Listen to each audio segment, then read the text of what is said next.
flexion, bending the forearm closer to the biceps hinge. So ulnohumeral and radiocarpal joints, which are diastasis and synvial joints. The angle between the forearm and bicep gets smaller as you bicep curl.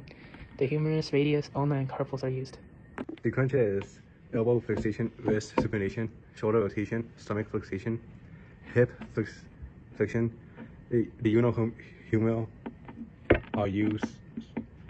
Elbow twist to put on head, shoulder has full range of motion, and stomach hip move toward thighs. Yeah.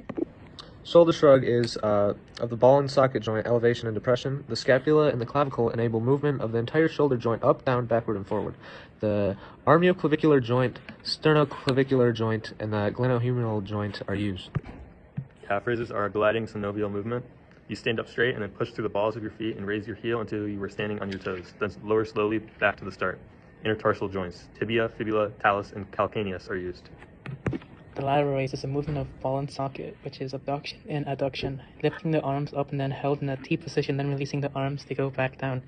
Acromyoclavier and glenohumeral joint are used, and the humerus and scapular bones.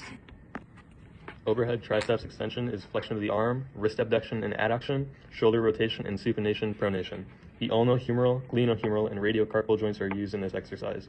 The wrist movement allows hands to hold the weight, the forearms bend back and forth, and the shoulder rotates to hold the weight above the head.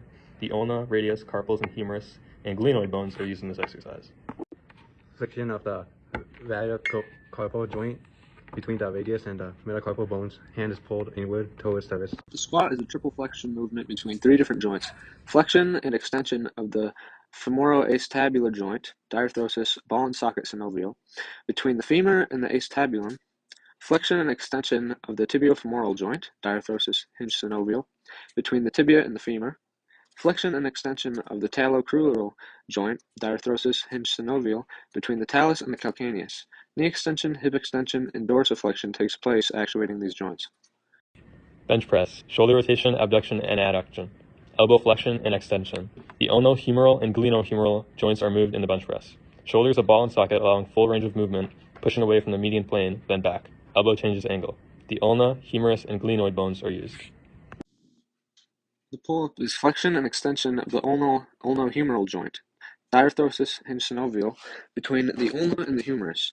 Rotation of the glenohumeral joint, ball and socket synovial, between the glenoid and the humerus. Pulling your body up moves your elbow down and towards your body in conjunction with the shoulders.